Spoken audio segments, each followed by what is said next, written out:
সম্মানিত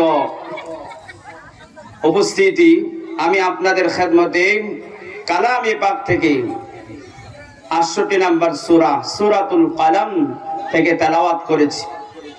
অসংখ্য রাসূলের হাদিস থেকে ২টি হাদিস আপনাদের খেদমতে পেশ করেছি। ইনশাআল্লাহ আল্লাহ যদি আমাকে তৌফিক এনায়েত করেন, এই থেকে আমরা আলোচনা শুনবো তো ইনশাআল্লাহ। আল্লাহ তাআলা আমাদের এখান থেকে এই আলোচনা থেকে বিশেষ করে আমাদের এই এলাকাবাসীর জন্য আল্লাহ যেন প্রত্যেকে হেদায়েত নসিব করেন। সকলে বলেন আল্লাহুম্মা আমিন। আল্লাহ রাব্বুল আলামিন যখন আল্লাহর রাসূল অনেক কষ্টের মধ্যে ছিলেন, মক্কার জমিনে রাসূলুল্লাহ সাল্লাল্লাহু আলাইহি ওয়াসাল্লাম নবুয়ত পাওয়ার কিছুদিন পরে এই সূরাটি নাজিল হয়।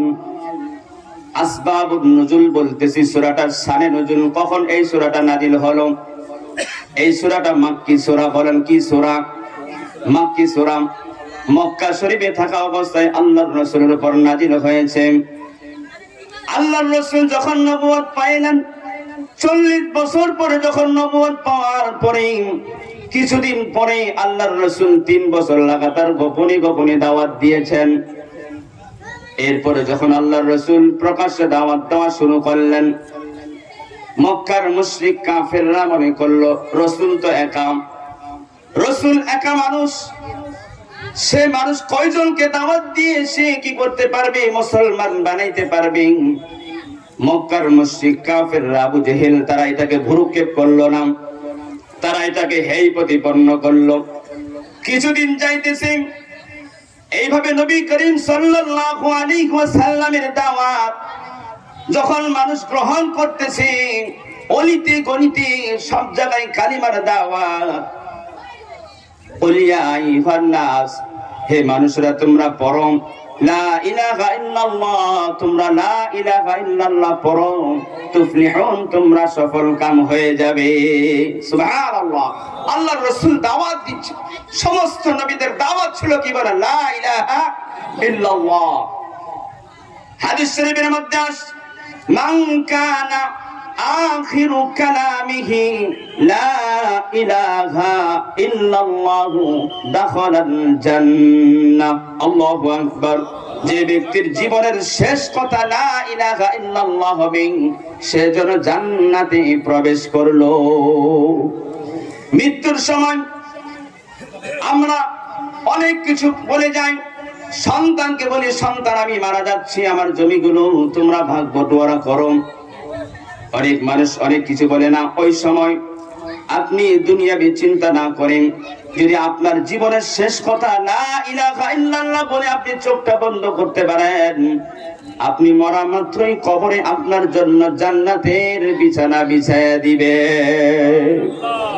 তবে এই কথাটা জবান থেকে আসবে, কালিমার দাবিগুলো যদি আপনি পূরণ করেন, যে ব্যক্তি লা ইলাহা ইল্লাল্লাহ পড়েছে সে তো ইসলামের ভিতরে ঢুকে গেল।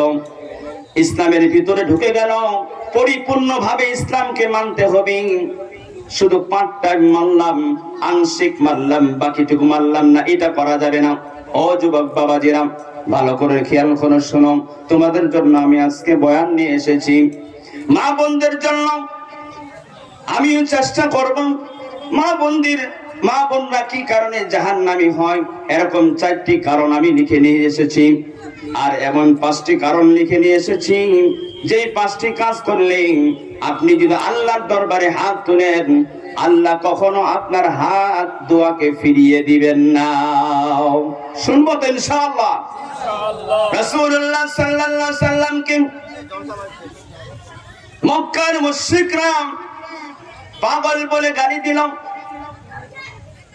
বেশ কয়েকটা গালি দিয়েছে, এরকম 4টা গালি। আল্লাহর রাসূলকে যখন গালি দিল, আল্লাহর রাসূল 40 বছর পূর্বে মক্কার জমিনের মানুষের কাছে কেমন মানুষ ছিল আপনারা ইতিহাস পড়েছেন, জেনেছেন। আল্লাহর রাসূলকে তারা এমন বিশ্বাস করত, তিনি আল আমিন বলে মক্কার জমিনের সকলের কাছে বিশ্বস্ত ছিল কিনা বলেন তো? সকলের কাছে উনি এমন বিশ্বাসী মানুষ ছিল।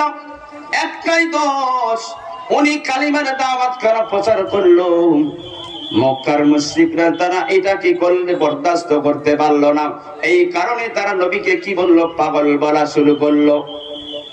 আল্লাহ রাব্বুল আলামিন তার হাবিবকে পাগল বলবে, নবীকে কেউ পাগল বললে তিনি তো মানুষ, ঠিক কিনা?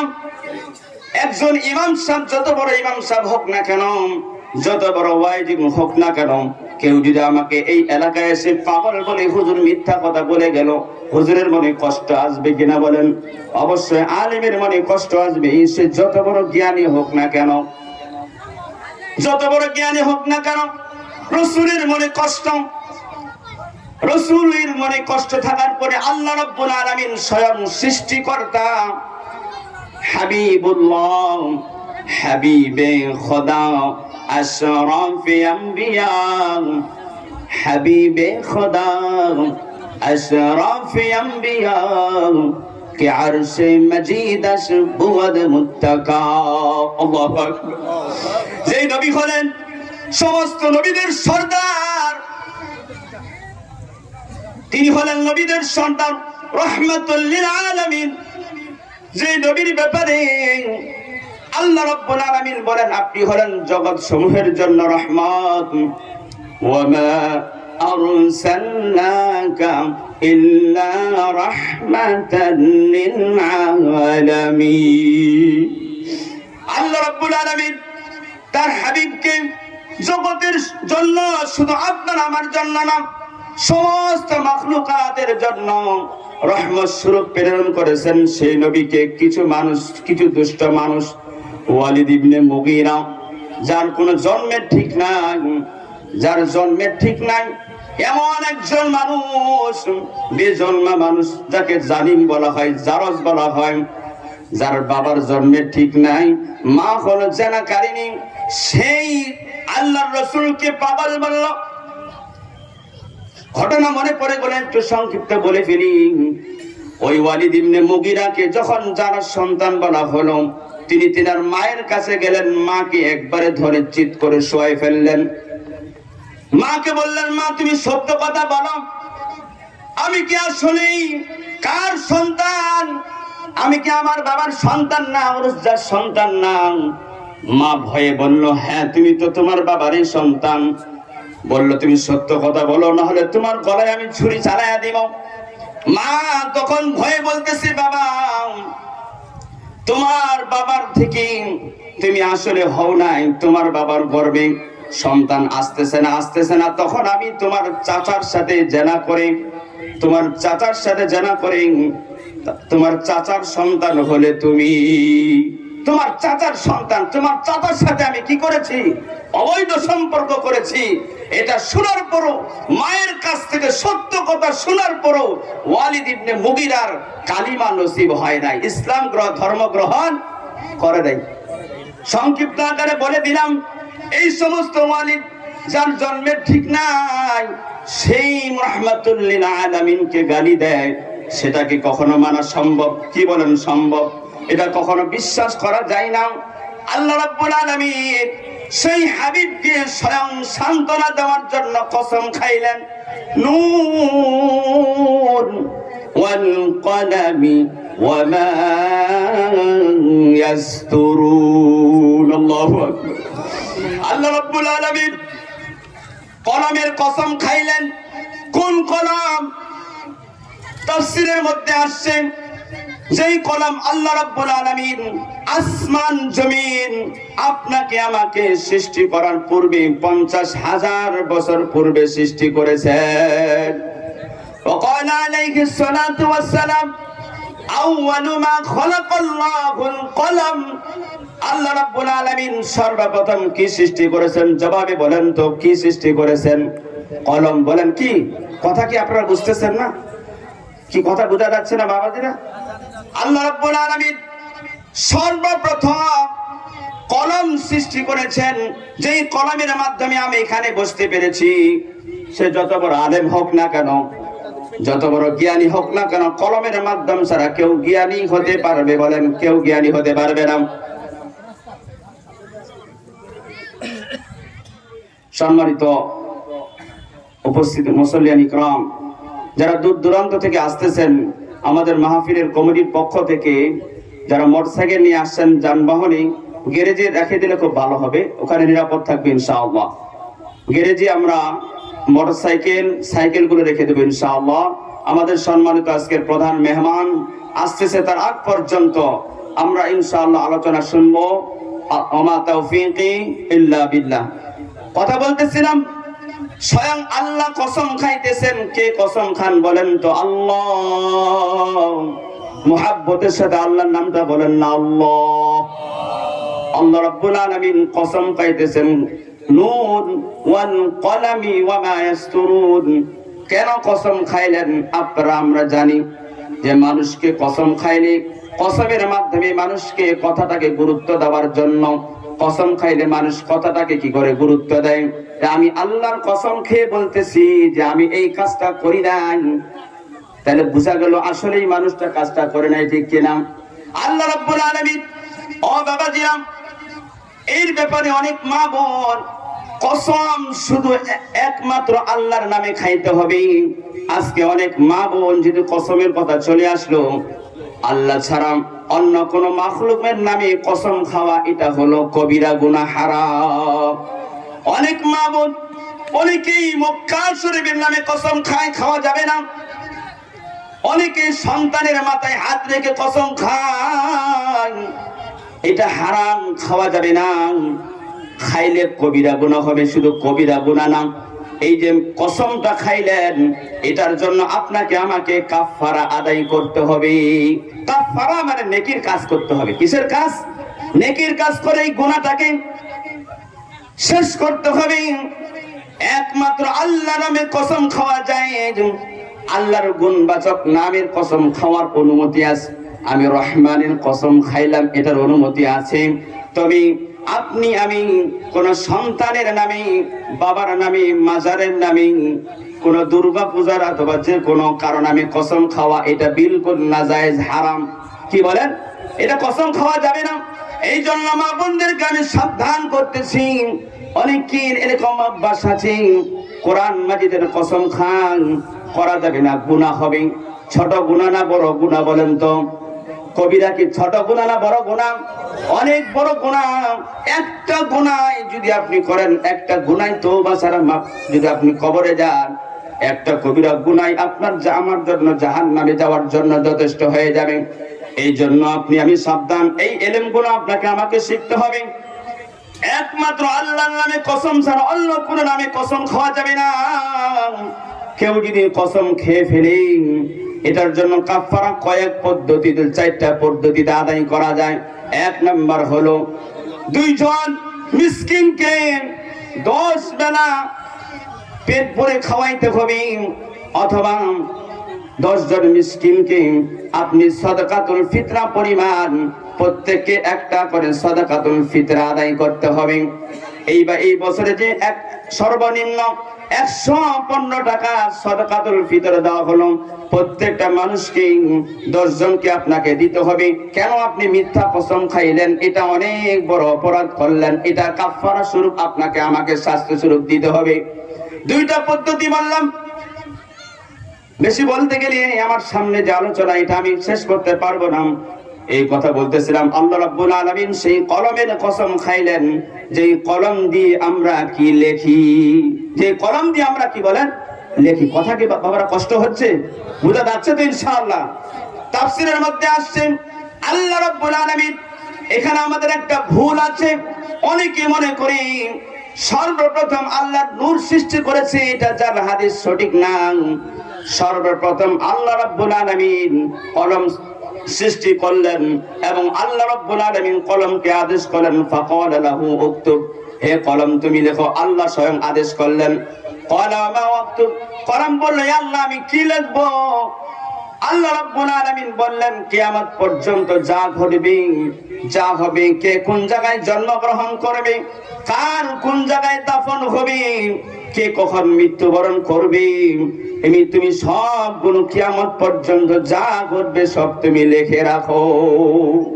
কলমকে আদেশ করলেন।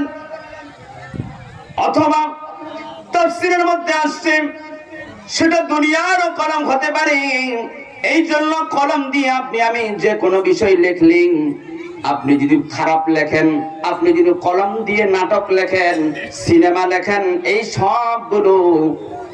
সবগুলো লেখা হয়ে যায়। আল্লাহ যেহেতু কলমের কসম খেয়েছেন, ভুলভাল লেখা যাবে না। ভুলভাল লিখলে কাল কিয়ামতের ময়দানে আপনার আমার জন্য শাস্তির কথা বলা। কেউ যদি কলম দিয়ে নাটক লেখে, এটা পুরোটাই মিথ্যা। সিনেমা অথবা যে কোনো বিষয় লেখে, এগুলো মিথ্যা। এগুলো লেখার দ্বারা কিয়ামত পর্যন্ত ওই ব্যক্তি সদকা জারিয়া করলো, নেকির সদকা জারিয়া না। নেকির যেরকম সদকা জারিয়া আছে, অনুরূপ ভাবে গুনাহেরও সদকা জারিয়া আছে। তিনি যে কাজটা জারি করে গেল, এরপরে যে ব্যক্তি করবে, যতগুলো মানুষ করবে, একটা গুনাহের অংশ যে সর্বপ্রথম করলো, যে নাটকটা লিখলো, তার আমলনামায় গুনাহ জমা হতেই থাকবে। এই জন্য বুদ্ধিমান বলা হয়েছে ওই সমস্ত মুমিনদেরকে, ওই সমস্ত মুসলমান মা বোনদেরকে। হাদিসের মধ্যে বলা হয়েছে, আল কাইয়িসু মান দানা নাফসাহু ওয়া আমিলা লিমা বাদাল মাউত ওয়াল আজিজু মান আতবা নাফসাহু হাওয়াহা ওয়া তামান্না আলাল্লাহ। আল্লাহু আকবার। আপনি আমি বুদ্ধিমান কাকে মনে করি? দুনিয়ার জমিনে আপনার যে সন্তান 100 বিঘা জমি ক্রয় করলো, 10 তলা বাড়ি দিল, আর আরেকটা সন্তান সে 5 ওয়াক্ত নামাজ পড়ে, হালাল পথে ইনকাম করে, তার কোনো জায়গা জমি নাই। আপনি আমি মনে করি এই ছেলেটা কি, আমার যে ছেলেটা 100 বিঘা জায়গায় করলো, সে আমার ছেলেটা বুদ্ধিমান? আসলে হাদিস বলে না, না, ওই ব্যক্তি বুদ্ধিমান না। বুদ্ধিমান হলো ওই ব্যক্তি যে মরণের পরে প্রতিদিন নফসের হিসাব নেয়। আমি যদি এখনই মারা যাই, আমি কি জান্নাতি হব না জাহান্নামী হব? আল কাইয়িসু মান দানা নাফসা ওয়া আমিলা লিমা বাদাল মাউত ওয়াল আজিজু মান আতবা নাফসাহু হাওয়াহা ওয়া তামান্না আলাল্লাহ। যে নিজের খেয়াল খুশি মতো চলে না, আল্লাহ যেভাবে চলতে বলেছেন, যেভাবে উঠতে বলেছেন সেইভাবে উঠে, যেভাবে রাস্তায় চলতে বলেছেন সেইভাবে চলে, যেভাবে ঘুমাইতে বলেছেন সেইভাবে ঘুমায়, যেভাবে সংসার চালাইতে বলেছেন সেইভাবে সংসার চালান, সে হলো বুদ্ধিমান। আর নির্বুদ্ধ মূর্খ হলো ওই ব্যক্তি যে সারা দিন সারা রাত শুধু দুনিয়া দুনিয়া করলো, আল্লাহ আল্লাহ একবারও বলল না। আল্লাহ তাআলা সেই কথাটাই বলতেছেন। আল্লাহর রাসূলকে যখন কেউ পাগল বলে, স্বয়ং আল্লাহর রাসূলকে ওয়ালিদ ইবনে মুগীরা, তাফসীরের মধ্যে আসছে আরেকজনের নাম আখনাস ইবনে সুরাই, তিনিও আল্লাহর রাসূলকে গালি দিয়েছিলেন। আল্লাহর রাসূলকে গালি দিয়েছেন, আল্লাহ তাআলা বলেন, ও আমার বন্ধু, তোমাকে গালি দিছে, আমি আল্লাহ তার প্রতিবাদের স্বরূপ 10টা তাকে আমি গালি দিয়ে দিলাম। একে 10, কয়টা বলেন? ওয়ালিদ ইবনে মুগীরাকে 10টা গালি দেওয়া হয়েছে। কয়টা গালি কে দিয়েছেন? স্বয়ং আল্লাহ প্রতিবাদ করেছেন, প্রতিবাদ স্বরূপ 10টা। কারণ কি? এটাও হাদিসের মধ্যে আসে, রাসূলুল্লাহ সাল্লাল্লাহু আলাইহি ওয়াসাল্লামের প্রতি একবার দুরূদ যে ব্যক্তি পড়বে, আল্লাহ রাসূলের প্রতি একবার কেউ দুরূদ শরীফ পড়লে, সাথে সাথে আল্লাহ রাব্বুল আলামিন তার উপর 10টা রহমত নাজিল করেন। আল্লাহুম্মা, তার 10টা গুনাহ মাফ করে দেন, তার 10টা মর্যাদা বৃদ্ধি করে দেন। এই জন্য রবিকে শুধু মাজনুন বলেছে, পাগল বলেছে, পাগল। মূলত আল্লাহ বলছেন, আল্লাহ কসম খেয়ে বলতেছে, সামনে আয়াতে বলতেছে, নুন ওয়াল কলামি ওয়া মা ইয়াসতুরুন।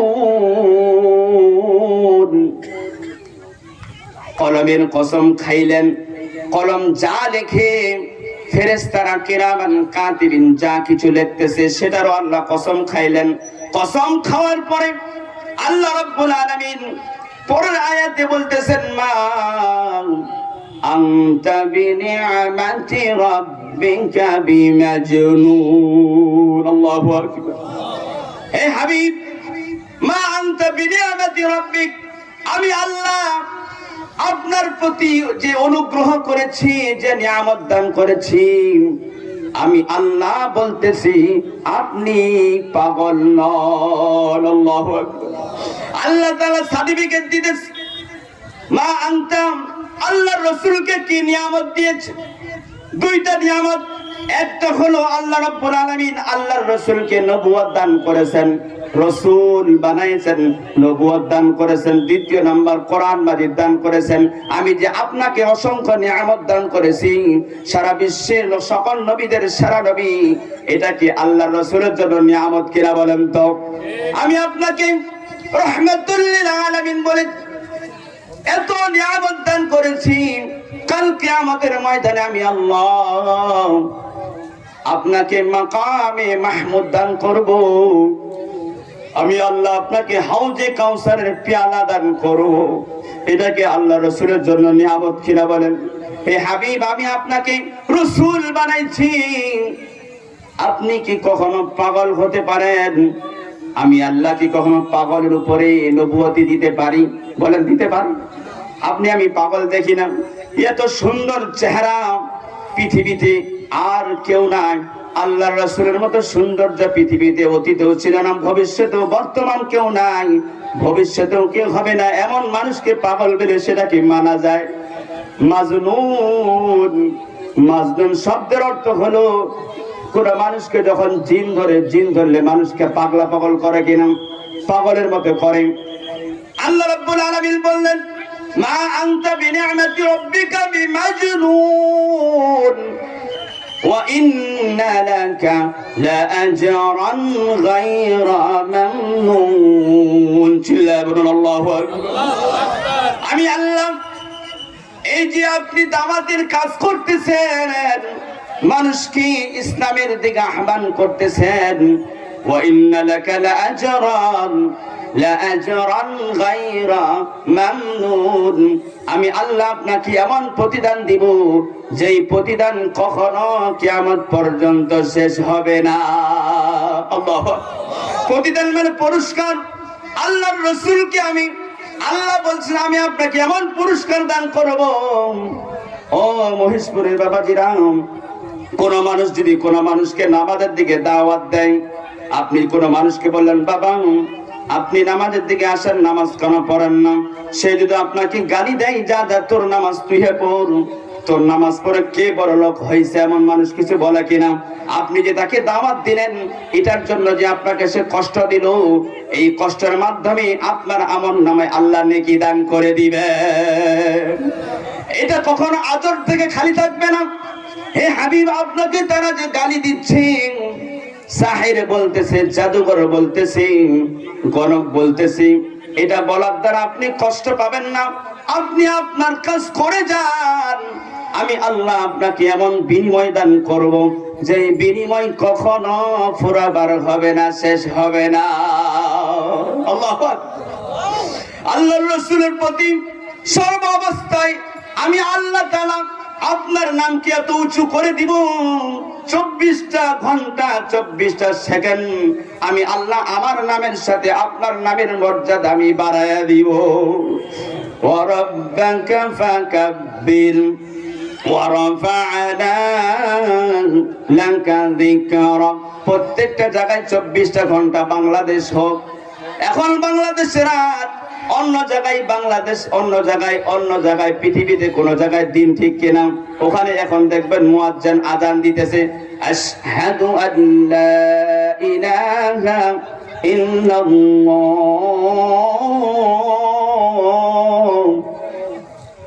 আশহাদু আন্না মুহাম্মাদুর রাসূলুল্লাহ।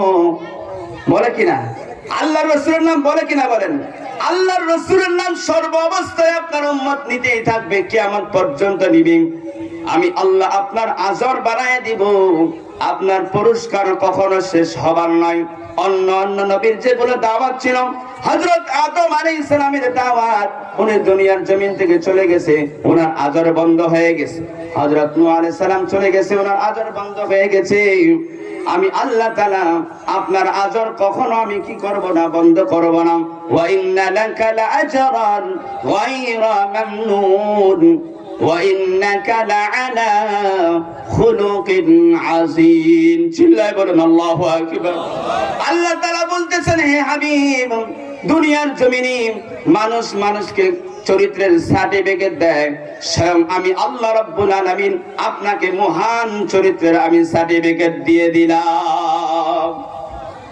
এমন সার্টিফিকেট কোন নবীকে দেওয়া হয় নাই, একমাত্র রাসূলকে দেওয়া হয়েছে।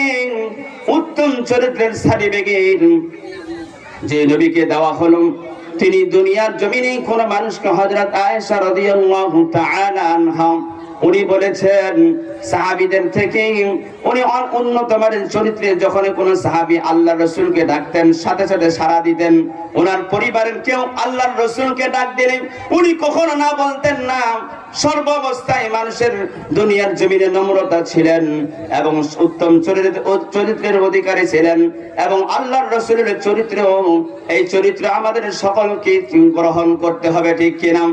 দুনিয়ার জমিনে আল্লাহর চরিত্র, আল্লাহর রাসূলের আদর্শ ছাড়া অন্য কোন এমন আদর্শ নাই যে আদর্শটা মানলে আপনি জান্নাতি হতে পারবেন। একমাত্র আল্লাহর রাসূলের আদর্শই মানতে হবে, ঠিক কিনা? আল্লাহর রাসূলের আদর্শ চরিত্র বলে এখানে সুন্নাতকে বোঝানো হয়েছে। আল্লাহর রাসূল যেভাবে দুনিয়ার জমিনে চলাফেরা করেছেন, আজকের যুবক বাবাজিরা মডেল হিসাবে কাকে গ্রহণ করে? কেউ দেখা যাচ্ছে বিভিন্ন খেলোয়াড়কে কি করে মডেল হিসাবে গ্রহণ করে, ঠিক কিনা? কেউ চুল রাখে, এমন অনেক জনের যার কোনো আদর্শ ঠিক নাই, যার কোনো চরিত্র ঠিক নাই। এই জন্য আপনাকে আমাকে এই এলাকার সকল মা বোনদেরকে, যুবকদেরকে, বাবাজিদেরকে বলে যান, একমাত্র উত্তম চরিত্রের অধিকারী হলেন রাসূল। যে রাসূলের চরিত্রবান হতে পারবে, সে আল্লাহর রাসূলের সাথে জান্নাতে থাকতে পারবে। আল্লাহর রাসূল বলেন, মান আহাব্বা সুন্নতি, যে ব্যক্তি আমি রাসূলের সুন্নাতকে মুহাব্বত করবে, আমি রাসূলের সুন্নাতকে মুহাব্বত করবে, ফাকাদ আহাব্বানি, সেজন্য আমি রাসূলকে মুহাব্বত করলো। ওয়া মান আহাব্বানি কানা মাই ফিল জান্নাহ, যে আমি রাসূলকে মুহাব্বত করলো, সে কাল কিয়ামতের ময়দানে আমি আল্লাহর রাসূলের সাথে জান্নাতে প্রবেশ করবে। আজকে কিছু মানুষ, কিছু যুবক এমন দেখা যায়, তার কোন বন্ধু যদি টুপি মাথায় দেন, বলে তুমি কি হুজুর হয়ে গেল নাকি? তাকে টিটকারি মারি, না না, টিটকারি মারলে তোমার আমার ঈমান চলে যাবার সম্ভাবনা। তুমি হয়তো বা টুপি দিতে পারো না, তোমার বন্ধু টুপি দিয়েছে, তাকে বাহবা দাও। যাক, তুমি আল্লাহ রাব্বুল আলামিনের কিছুটা ইসলামের পথে আসতে পারো, তুমি দিতে পারো নাই, তোমার এটা দুঃখ, কপাল পোড়া। কেউ যদি ইসলামকে এরকম ভাবে, সুন্নতকে, অনেক মানুষ আছে, হাই হাই রে আমার ভাই নামাজ পড়তে পারতেছে, আমি পারি না, তার জন্য কষ্ট আসে। সে লম্বা জামা পড়তেছে, রাসূলের আদর্শকে গ্রহণ করেছে, দাড়ি ছেড়ে দিয়েছে। অনেক এলাকার যুবক মানুষ অনেক বৃদ্ধ হয়ে গেছে, বয়স হয়ে গেছে 50 বছর, 60 বছর, সে দাড়ি রাখে না। তার আপনজন কেউ দাড়ি রাখলে তাকে টিটকারি করে। টিটকারি করলে কি হয়ে যাবে? ঈমান চলে যাবে। টিটকারি করা যাবে? বলেন, সুন্নাত দিয়ে টিটকারি করা যাবে? করা যাবে না। অনেক মানুষ আছে দাড়ি রাখতে পারে নাই, একজন দাড়ি রাখছে, দাড়ি রাখলে ওয়ালাকে ভালোবাসে, এটা করা যাবে, ঠিক না? আপনি হয়তো বা রাখতে পারেন নাই, কারণবশত আপনি সুন্নতকে রাখতে পারেন নাই। দাড়ি গুরুত্বপূর্ণ একটা সুন্নত, কিন্তু আর এক ভাই রেখেছে, তার প্রতি আপনার সম্মান যদি বেড়ে যায়, এটাও আপনি রাসূলের সুন্নতকে মুহাব্বত করলেন, কিন্তু টিটকারি মারা যাবে না। কবি বলেন, চেহেল সালে উমরে আজিজ আজ গুজার মেজাজে তো আজ লিতিফিলি নাগাস। চেহেল সালে উমরে আজিজ আজ গুজার মেজাজে তো আজ লিতিফিলি নাগাস। আপনার আমার বয়স হয়ে গেল 40 পার, কিন্তু আমাদের আপনার ব্যবহার এমন হলো ছোট বাচ্চার মতো। ছোটকালে যেরকম ভাবে একজন আরেকজনকে গুতা মারতো, এখনো কিছু মানুষ এই অভ্যাসটা ছাড়তে পারলো না। সে নিজেকে এখনো বাল্য ছোট বয়স মনে করে, এখন মানুষের সাথে ঠাট্টা করে, হাসি তামাশা করে। এখন অন্তত তাকে কবরের চিন্তা করা দরকার যে আমার বয়স কত হয়ে গেল, এই বয়সে কি ঠাট্টা করা যায়? এটা কোনো ঠাট্টার বয়স না। এটাই কবি বলেছেন, সাবধান হতে বলেছেন, সতর্ক হতে বলেছেন। হামা বা হাওয়া ও হাওয়া সাফতি দমে বা মসানে না পারদাখতি। নিজের খাহেসাতকে আপনাকে কমাইতে হবে। মন চাহে জিন্দেগি চলা যাবে না।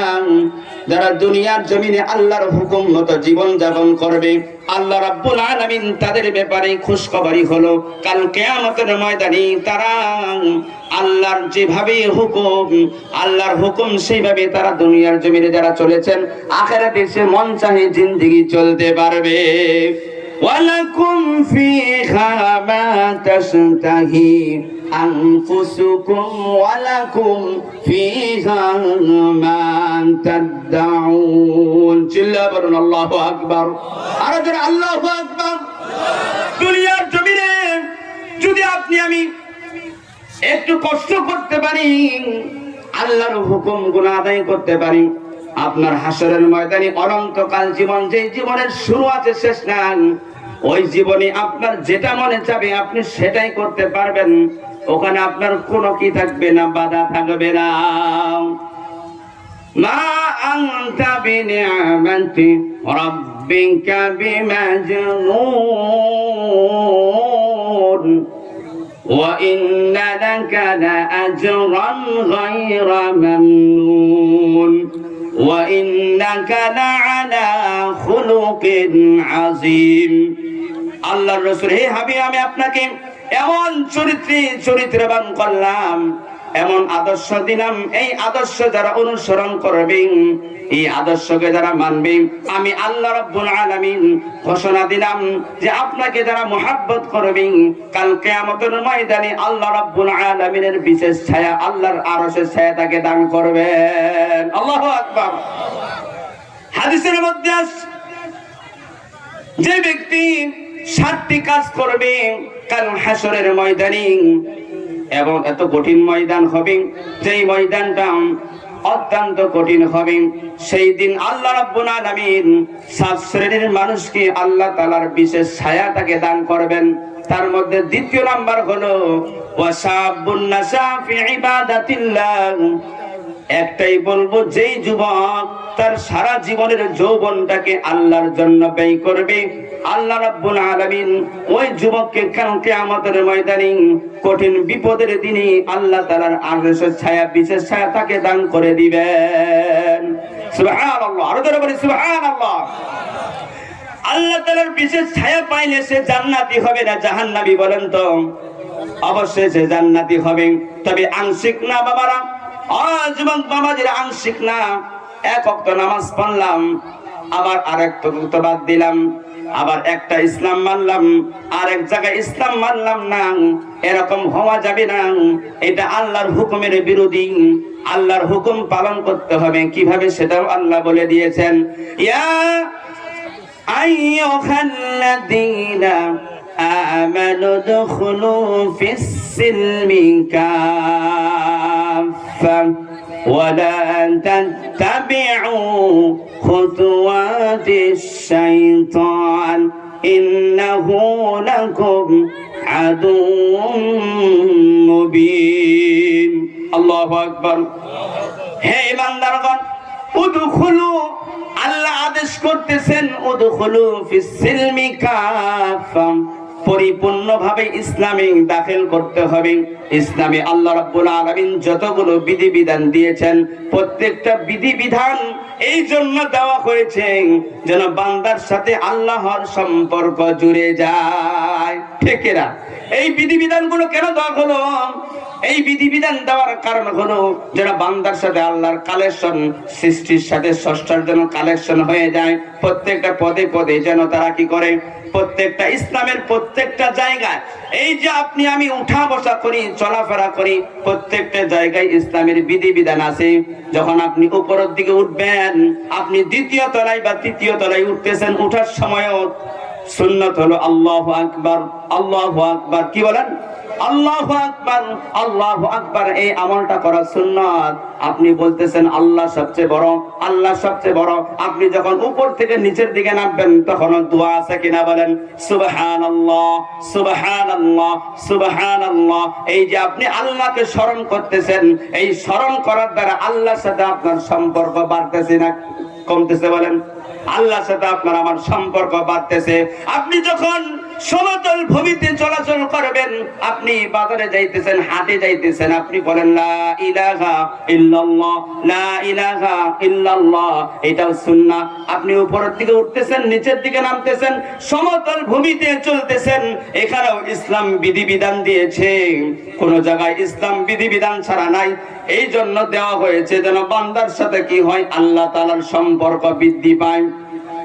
আপনি খানা খাইতেছেন, খানা খাওয়ার শুরুতে এখানেও ইসলাম একটা বিধিবিধান দিয়েছে। এই জন্য বিধিবিধানটা দিল যেন বান্দা যেন আমাকে স্মরণ করে, আর আমাকে স্মরণ করার দ্বারা আমার সাথে বান্দার সম্পর্ক ভালো হলো, সে আমাকে ভুললো না। আল্লাহুম্মা, আল্লাহুম্মা। ঘুমানোর সময় আমরা পড়ি আল্লাহুম্মা, হে আল্লাহ বিসমিকা আমুতু আহইয়া, আমি আপনার নামে কি করলাম? ঘুমাইলাম, মৃত্যুবরণ করলাম। আমুতু, আমি মৃত্যুবরণ করলাম, ওয়াহিয়া, এবং আপনার নামে আমি কি হব? জীবিত হব। তাকে স্মরণ করলেন। অনেক এমন মানুষ আছে, এমন অনেক মানুষ আছে রাত্রে ঘুমাইছে আর সকালে জাগনা হয় নাই, এমন ঘুম দিয়েছে সে কিয়ামত পর্যন্ত সে ঘুমাইতেই থাকবে, ঘুমাইতে থাকবে। এমন মানুষ আছে কিনা?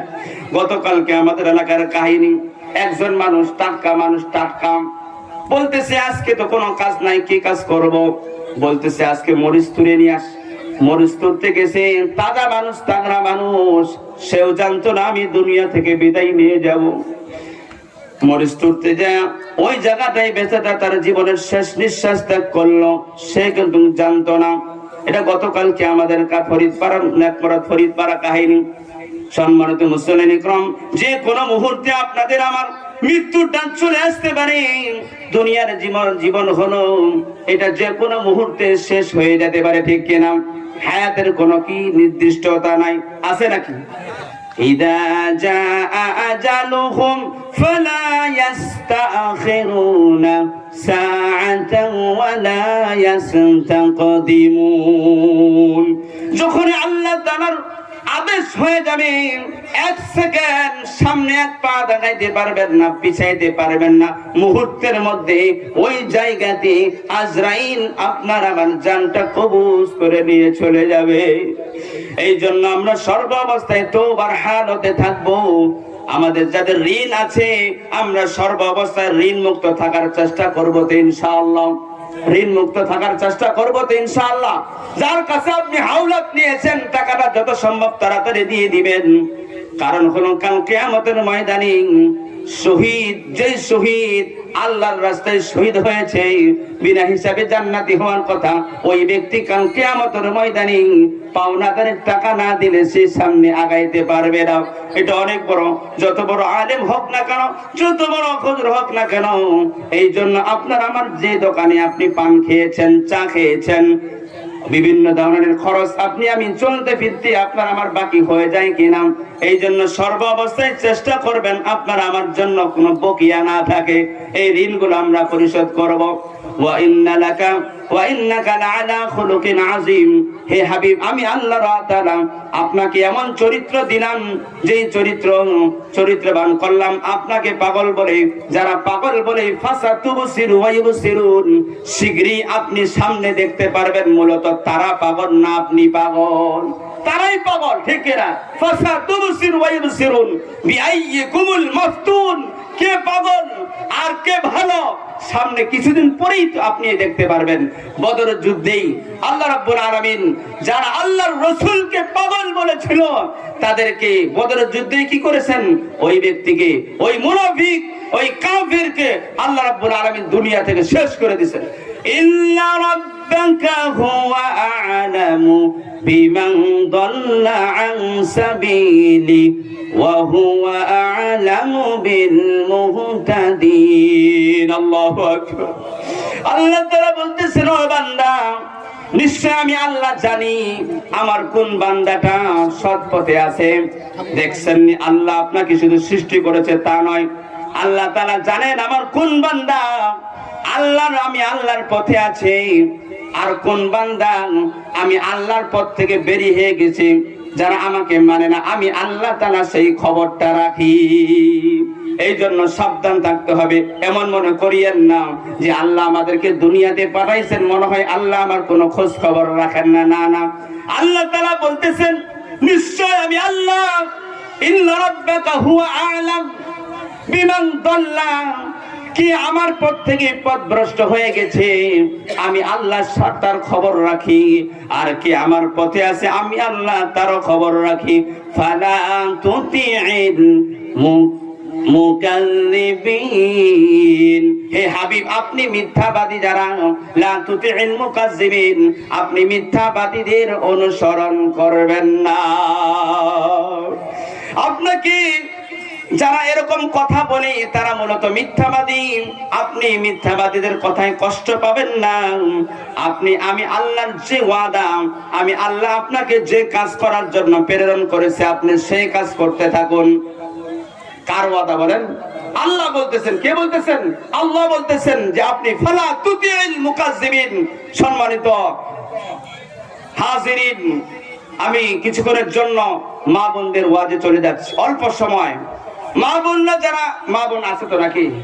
হ্যাঁ, মা বোনদেরকে বলবো আল্লাহর রাসূল সাল্লাল্লাহু আলাইহি ওয়াসাল্লাম লম্বা হাদিস, যখন মিরাজে গেলেন, মিরাজে যাওয়ার পরে বিভিন্ন ধরনের মা বোনদেরকে আল্লাহর রাসূল শাস্তি দিতে দেখলেন। হাফেজ শামসুদ্দিন জাহাবী রাহমাতুল্লাহ সিয়াল কাবাইর গ্রন্থে উল্লেখ করেছেন, হযরত ফাতেমা রাদিয়াল্লাহু তাআলা আনহা, হযরত আলী রাদিয়াল্লাহু তাআলা আল্লাহর রাসূলের সাক্ষাতে তাশরীফ আনতে গেলেন। যাওয়ার পরে দেখলেন আল্লাহর রাসূল কান্না করতেছে। আল্লাহর রাসূল কান্না করতেছে। কে কান্না করতেছে বলেন তো? আল্লাহর পরে যার স্থান রাসূল, যে উম্মতি উম্মতি বলে কান্না করবে কাল কিয়ামতের ময়দানে, সমস্ত নবীরা ইয়া নাফসি ইয়া নাফসি বলবে। একজন শুধু নবী, যিনি কাল কিয়ামতের ময়দানে আল্লাহ রাব্বুল আলামিন যাকে এত সম্মান দিবেন, মাকামে মাহমুদ দান করবেন, শাফাআতে কুবরা দান করবেন, কাল হাসরের ময়দানটা এত দীর্ঘ হবে। কোন কোন জায়গায় বলা হয়েছে 50 আলফা সানা, 50,000 বছরের সমান একটা দিন হবে কাল হাসরের ময়দান। সূর্য থাকবে মাথার খুব উপরে, মানুষের মগজগুলো টকবক টকবক করতে থাকবে। মানুষের ঘাম, একটা মানুষের ঘাম এত চওড়া হবে, 70 গজ চওড়া ঘামের ভিতরে থাকবে। মানুষ একজন আরেকজনকে জিজ্ঞাসা করবে আল্লাহ কেন বিচার কাজ শুরু করে না? আল্লাহ যদি আমাদের বিচারের কাজটা শুরু করতো, হাসরের ময়দানের কষ্ট থেকে আমরা বাঁচতাম। আমাদের যদি ফয়সালা জাহান্নামেই হোক না কেন, যেন আল্লাহ বিচারের কাজটা শুরু করে, এই কথাটা বলার মতো কারো ক্ষমতা থাকবে না। সেই দিন আল্লাহ রাব্বুল আলামিন এত রাগান্বিত থাকবেন, এত রাগান্বিত থাকবেন। আদম আলাইহিস সালাম দুনিয়ার জমিনে সর্বপ্রথম মানব কে বলেন তো? আপনার আমার পিতা হযরত আদম আলাইহিস সালাম পর্যন্ত কথা বলার সাহস পাবে না, আল্লাহর কাছে সুপারিশ করার সাহস পাবে না যে আল্লাহ আপনি বিচারের কাজটা শুরু করুন, এই কথাটা বলার ক্ষমতা থাকবে না। কারণ কি বলেন তো? ওয়ালা তাকরাবা হাদিহিস শাজারা, ওয়ালা তাকরাবা হাদিহিস শাজারাতা ফাতাকুনা মিনাজ জালিমিন। আল্লাহ রাব্বুল আলামিন আদম আলাইহিস সালামকে বলেছিলেন আপনি জান্নাতের সব ফল খাবেন, তবে এই গাছের নিকটে আপনি যাবেন না। কিন্তু আদম আলাইহিস সালাম গেছিলেন কিনা বলেন তো? গেছিলেন কিনা? এই যে গেছিলেন, এটা আল্লাহরও একটা হিকমত ছিল, নিয়ে গেছেন যেভাবে হোক, শয়তানের প্ররোচনায় গেছেন। দুনিয়ার জমিনে আসার পরে প্রায় এই একটা ভুলের কারণে কয়শো বছর কান্না করেছেন বলেন তো? প্রায় 300 বছর পার। ربنا ظلمنا أنفسنا وإن لم تغفر لنا وترحمنا لنكونن من الخاسرين الله يا الرب ربنا ظلمنا আমি নিজের নফসের উপরে জুলুম করেছি অন্যায় করেছি রব্বানা যালামনা আনফুসানা ওয়া ইল্লাম তাগফির লানা তুমি যদি আমাদেরকে ক্ষমা দান করো ওয়া তারহামনা আমাদের উপর রহম না করো লানাকুনান্না মিনাল খাসিরিন আমরা তো ক্ষতিগ্রস্ত হয়ে যাব ও মুসল্লি বাবাজিরা আপনি আমি হাত তুললে আল্লাহর কাছে এই দোয়া করা যাবে তো ইনশাআল্লাহ এই দোয়াটা আপনারা করবেন আল্লাহর কাছে দোয়া করতে হবে আল্লাহর কাছে চাইতে হবে আল্লাহ আমি আজকে দোকান খোলার জন্য যাইতেছি রে মাওলা আজকে যেন আমার দোকানের মুনাফা লাভ একটু বেশি হয় বলা যাবে তো ইনশাআল্লাহ কোনো সমস্যা নাই 100% বলা যাবে এটা বলার দ্বারা আপনার সম্পর্ক আল্লাহর সাথে বেড়ে গেল আপনি আরবি জানেন না সমস্যা নাই আপনি বাংলাতে আল্লাহকে বলেন আল্লাহ আমার ব্যবসা যেন আজকে লাভবান হয় আল্লাহ আপনি আমাকে সুস্থতা দান করেন আল্লাহ আপনি আমাকে আজকে আমি যেন 5 ওয়াক্ত নামাজ জামাতের সাথে তাকবীর ওয়ালার সাথে আদায় করতে পারি আল্লাহ আপনি তৌফিক এনায়েত করেন আমি বলেছিলাম যে ব্যক্তি 5টি কাজ করবে আল্লাহ রাব্বুল আলামিন তাকে মুস্তাজাবুদ দাওয়া হিসাবে কবুল করে দিবেন মুস্তাজাবুদ দাওয়া এটা আরবি শব্দ মুস্তাজাবুদ দাওয়া ওই ব্যক্তিকে বলা হয় সে যখনই আল্লাহর কাছে হাত তুলে মুনাজাত করবে আল্লাহ রাব্বুল আলামিন যদি কল্যাণকর হয় ওই বান্দার জন্য সাথে সাথে আল্লাহ সেটা কবুল করে দিবেন সেটার জন্য বড় হুজুর হতে হবে না আপনি যদি ফরজ পরিমাণ ইলম শিখতে পারেন ফরজ পরিমাণ ইলম বলতে তলাবুল ইলমি ফারিদাতুন আলা কুল্লি মুসলিম এই হাদিসটা আমাদের মজলিসে প্রায় সকলেই কম বেশ জানেন কিনা জানেন না প্রায়জন জানেন না রাসূলুল্লাহ সাল্লাল্লাহু আলাইহি ওয়াসাল্লাম বলেছেন তলাবুল ইলমি ফারিদাতুন আলা কুল্লি মুসলিম দ্বীনি ইলম শিক্ষা করা প্রত্যেকটা নর নারীর জন্য ফরজ কতটুকু ফরজ এটার সীমানা আমরা অনেকেই জানি না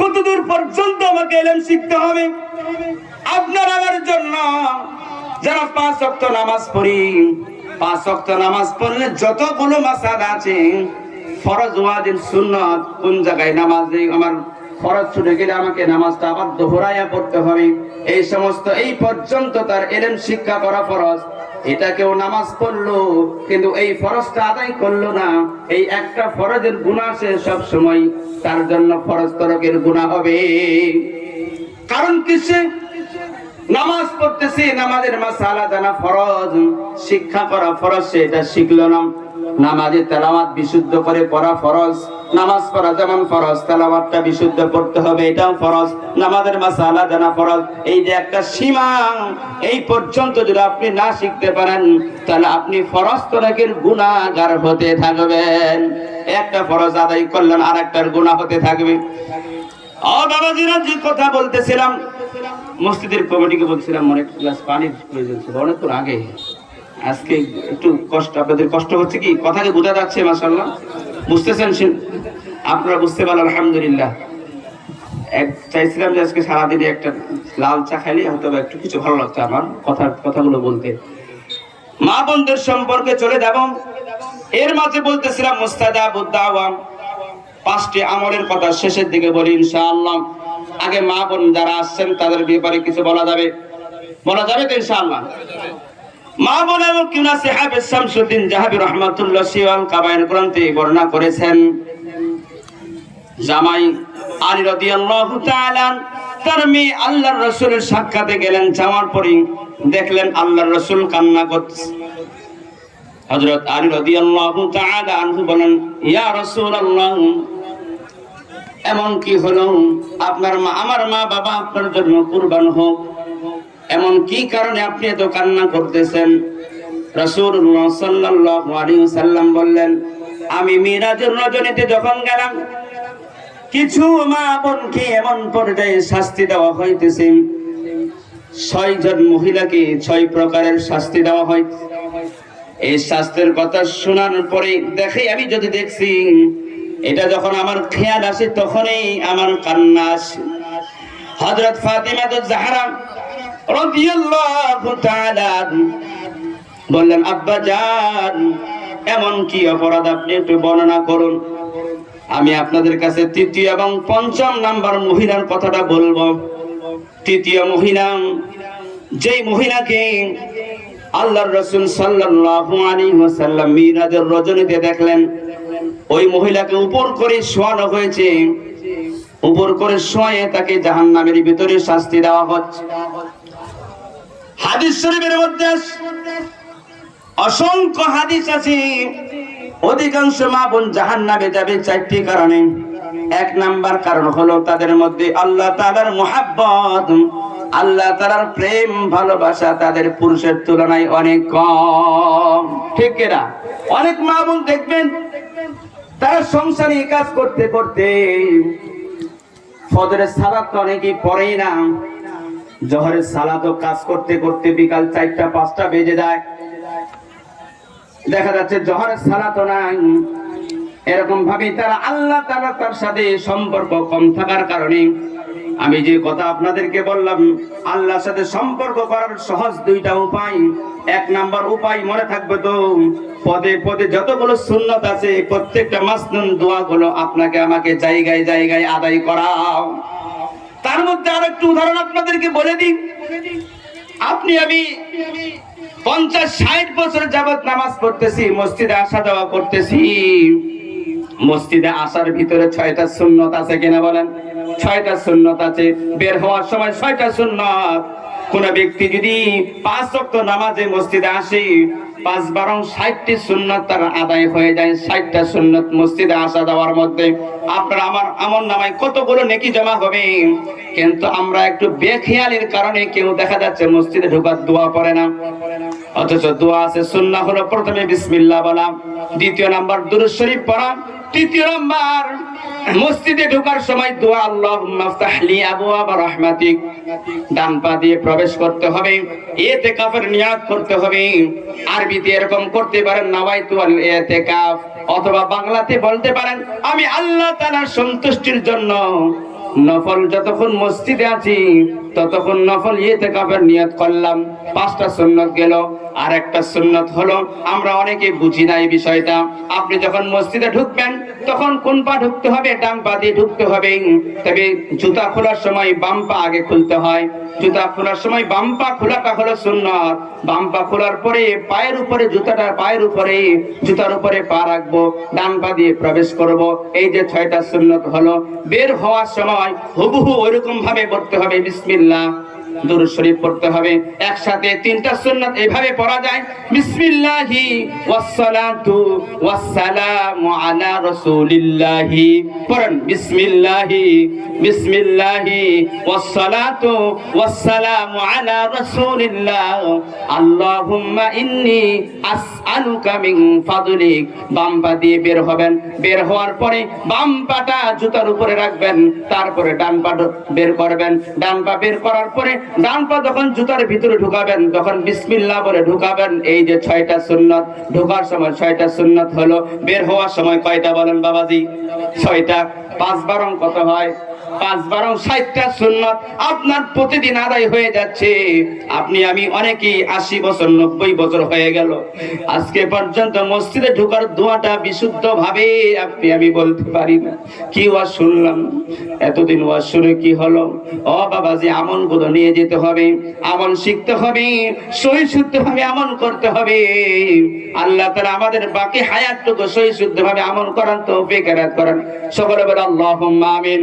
যে কথা বলতেছিলাম, হযরত ফাতিমা জাহরা রাদিয়াল্লাহু তাআলা আনহা আল্লাহর রাসূলকে বলেন, আব্বা জান, কি কারণে এই সমস্ত মহিলাদেরকে শাস্তি দেওয়া হয়? আল্লাহর রাসূল বর্ণনা করলেন, এই যে 3য় নাম্বার মহিলা যাকে উপর করে জাহান্নামের মধ্যে শোয়ানো হয়েছে, এই যে এখনো যে সমস্ত মহিলাদের দুনিয়ার জমিনে হালাল ভাবে বিবাহ হওয়া সত্ত্বেও তারা পরপুরুষের সাথে সম্পর্ক করে, এটা তো কোনো লজ্জাশীল ভদ্র মহিলা এই কাজ কখনো করতে পারে না। তদ্রূপ ভাবে কোন ভদ্র পুরুষ, লজ্জাশীল পুরুষ বিবাহ হওয়া সত্ত্বেও অন্য কোন নারীর সাথে সম্পর্ক করতে পারে? বলেন পারে? এটা কেন ভদ্র পুরুষের কাজ হতে পারে? অহরহ চলতেছে। এক নাম্বার হলো মা বোনরা জাহান্নামী হওয়ার কারণ এক নাম্বার কি মনে রাখবেন, তাদের সাথে আল্লাহর সম্পর্কটা কম। দ্বিতীয় নাম্বার হলো রাসূলুল্লাহ সাল্লাল্লাহু আলাইহি ওয়াসাল্লাম, তাদের আল্লাহর রাসূলের সম্পর্ক তাদের কম। আল্লাহর রাসূলের যে সুন্নাহগুলো আছে মা বোনরা পুরুষ যেটুকু জানে, মসজিদে ইমাম সাহেবের কাছে জানতেছে, মানতেছে, মা বোনরা অনেকেই এইগুলো আদায় করে না। এর দ্বারা তারা আমলের দিকে অনেকটা পিছিয়ে আছে। কেউ মাথা পর্যন্ত, কাপড় পর্যন্ত দেয় না। অনেক মা বোন আছে নামাজ কিভাবে পড়তে হয়, নামাজ পড়লেও দেখা যাচ্ছে তার চুল বের হয়ে আছে, থাকে কিনা অনেক মা বোন। অথচ আপনার আবার চুল যদি বের হয়ে থাকে, মা বোনের চুল যদি বের হয়ে থাকে, তার নামাজ কি হবে বলেন? নামাজ হবে?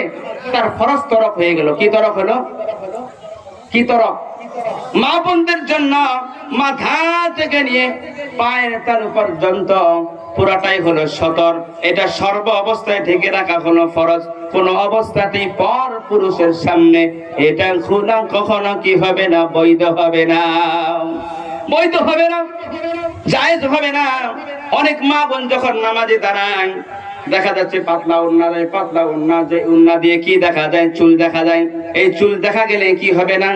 এই নামাজ হবে না, নামাজ বাতিল হয়ে যাবে। অনেক মা বোন কিছু চালাক আছে, এই ওড়নাটাকে ডবল করে। ডবল করা সত্ত্বেও ওই মা বোনের কি দেখা যায়? চুল দেখা যাওয়ার কারণে তার সতরের ফরজটা আদায় হলো না। আর নামাজের ভিতরে ফরজ বাদ গেলে মাওলানার সবগুলো আছে, জিজ্ঞাসা করেন নামাজ হবে কি? নামাজ হবে? কোন পুরুষের যদি নামাজের ভিতরে ফরজ ছুটে যায়, ইচ্ছা হোক অনিচ্ছা হোক, ওই নামাজটা দোহরায়া পড়তে হবে, আবার নতুন করে আদায় করতে হবে। অনুরূপ ভাবে অনেক মা বোন এগুলো জানে না, এগুলো তো শিখার দরকার। এগুলো তারা জানার চেষ্টা করে না, তারা শিখার চেষ্টা করে না। সংসার করতেছে, ভাত রান্না করতেছে, গরু চড়াইতেছে, কিন্তু আল্লাহ বিল্লাহ নাই। দ্বিতীয় নাম্বার কারণ হলো রাসূলের প্রেম তাদের ভিতরে নাই। তৃতীয় নাম্বার হলো স্বামীর আনুগত্য। কার আনুগত্য? স্বামীর আনুগত্য।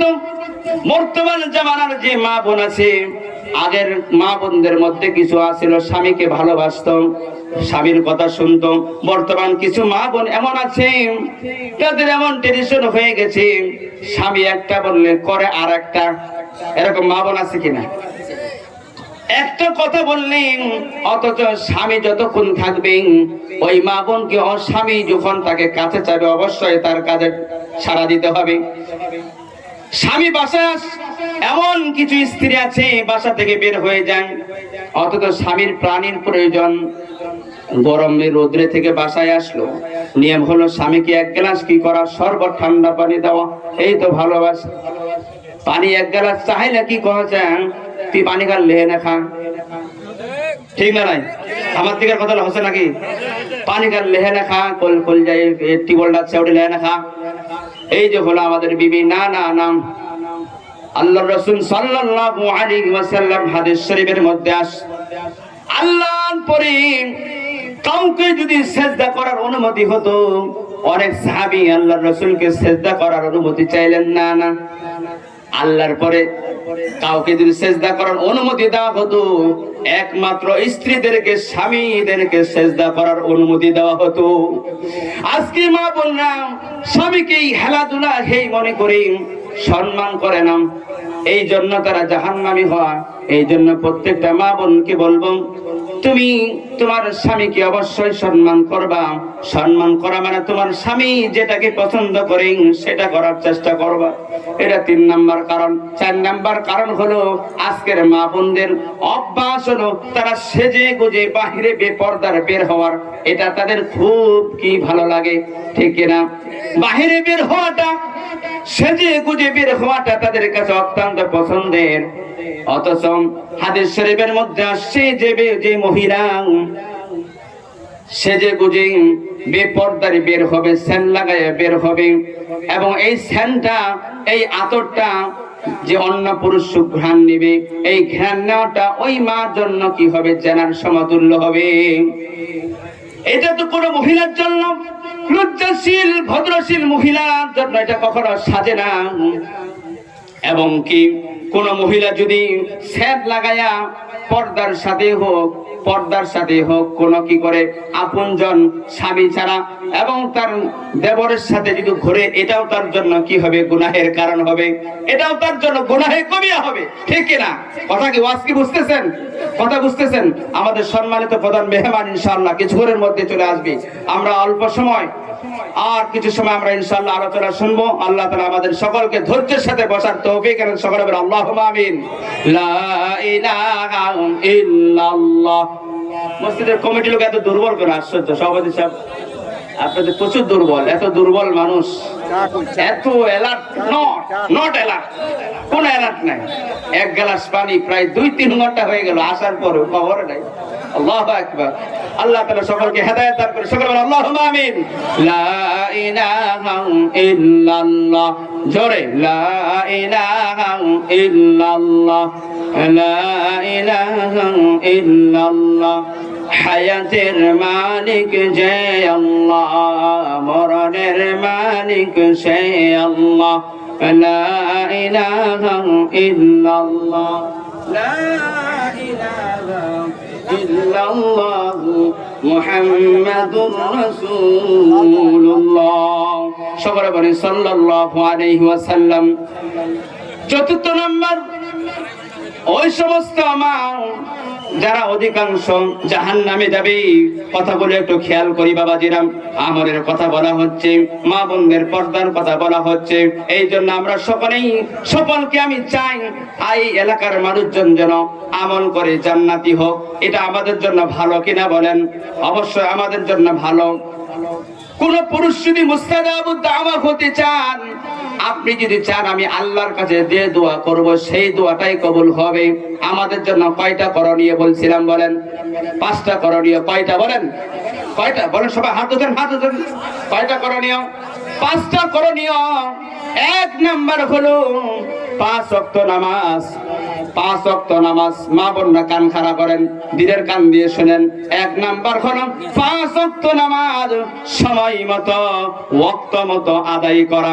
কি বলেন? 5 ওয়াক্ত নামাজ সময় মতো, ওয়াক্ত মতো, পুরুষদের জন্য জামাতের সাথে, আর মা বোনদের জন্য ওয়াক্ত মতো। ওয়াক্ত চলে যে গেলেন হবে না। জোহরের ওয়াক্তের নামাজ আসরে পড়লে চলবে না, আসরে পড়লে চলবে না।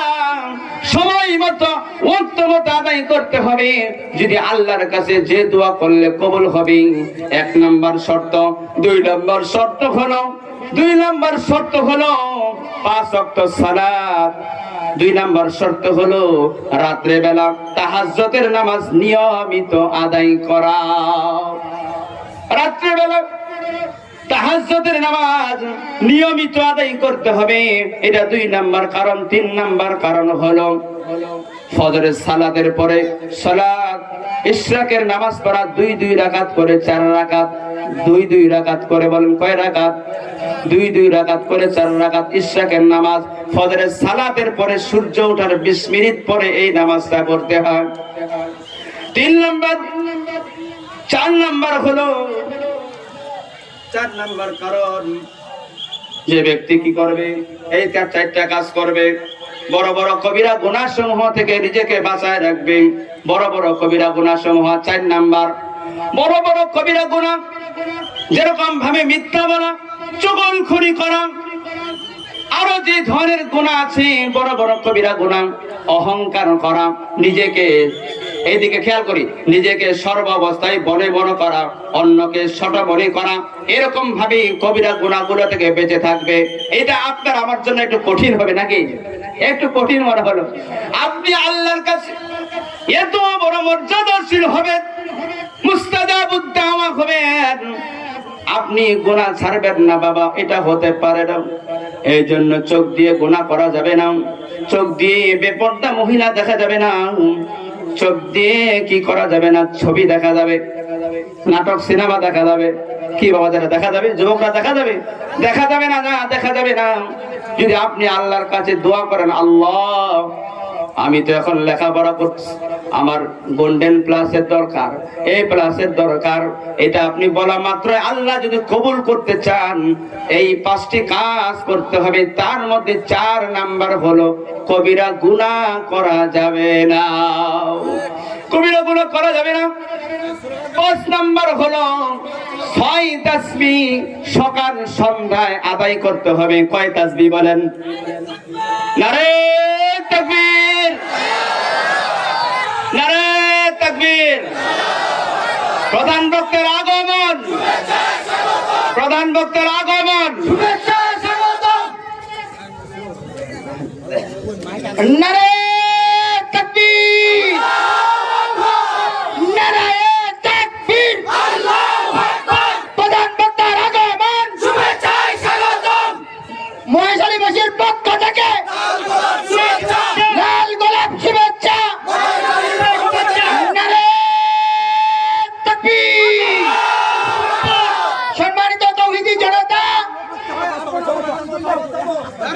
আমাদের প্রধান আকর্ষণ আপনাদের মাঝে উপস্থিত। আপনারা এখনো যারা বাইরে আছেন তাড়াতাড়ি মাহফিলের স্টেজের মধ্যে চলে আসুন। আমাদের দ্বিতীয় মেহমান অল্প কিছুক্ষণের মধ্যে ইনশাআল্লাহ শেষ করে ইনশাআল্লাহ আমাদের প্রধানমন্ত্রীকে আমরা আমাদের প্রধান বক্তাকে আমরা ইনশাআল্লাহ দিব। সকলে আলহামদুলিল্লাহ বলি। এত আস্তে করে আরো জোরে খুশি সহকারে আমরা বলি আলহামদুলিল্লাহ। আমাদের সম্মানিত প্রধান মেহমান উনি চলে আসছেন, উনি গুরুত্বপূর্ণ কথা বলবেন। আমি কথা শেষ করে দিচ্ছি যে 5টি কাজের কথা বলতেছিলাম, যে 5টি কাজ করলে মুস্তাজাবুদ দাওয়া আপনি হতে পারবেন। তার মধ্যে 5 নাম্বার হলো সকাল বিকাল 6 তাসবিহ। কয় তাসবিহ বলেন? 1 নাম্বার সুবহানাল্লাহ, সুবহানাল্লাহ 100 বার। কয়বার বলেন? সুবহানাল্লাহ। বলেন সুবহানাল্লাহ, বলেন সুবহানাল্লাহ 100 বার। আলহামদুলিল্লাহ, আলহামদুলিল্লাহ 100 বার। আল্লাহু আকবার, আল্লাহু আকবার 100 বার। লা ইলাহা ইল্লাল্লাহ, লা ইলাহা ইল্লাল্লাহ 100 বার। আস্তাগফিরুল্লাহ, আস্তাগফিরুল্লাহ অথবা লা হাওলা ওয়ালা কুওয়াতা ইল্লা বিল্লাহ 100 বার। যে কোন দুরূদ শরীফ আপনি পড়তে পারেন, সাল্লাল্লাহু আলাইহি ওয়াসাল্লাম অথবা জাযাল্লাহু আন্না মুহাম্মাদাম মা হু আহলুহু। এইভাবে যদি আপনি আমল করেন 1 মাস 2 মাস, ইনশাআল্লাহ আশা করা যায় আপনি আল্লাহর কাছে যে কোনো দোয়া করলে আল্লাহ রাব্বুল আলামিন যদি আপনার জন্য এই দোয়াটা কল্যাণকর হয়। এমন অনেক সময় আছে যেই দোয়াটা আপনি আল্লাহর কাছে করতেছেন সেটা হয়তোবা আপনার জন্য কল্যাণকর নয়, এই জন্য হয়তোবা আল্লাহ আপনাকে দিতেছে না। এমন দোয়া আল্লাহ, আপনি এমন দোয়া করবেন যে দোয়াটা আল্লাহর কাছে আপনার আমার জন্য কল্যাণকর হবে। এই দোয়া আল্লাহ তাআলা কবুল করে নেবেন। আল্লাহ তাআলা আমাদের সকলকে এই 5টি আমল করার তৌফিক এনায়েত করুন। সকলে বলেন আল্লাহুম্মা আমিন। আল্লাহ তাআলা আমাদের সকলকে আজকের যা কিছু বলা হলো আমরা যেন আমল করতে পারি, আল্লাহ তাআলা আমাদের সকলকে তৌফিক এনায়েত করেন। ওয়া আখিরু দাওয়ানা আলহামদুলিল্লাহি রাব্বিল আলামিন। আসসালামু আলাইকুম ওয়া রাহমাতুল্লাহি ওয়া বারাকাতুহু।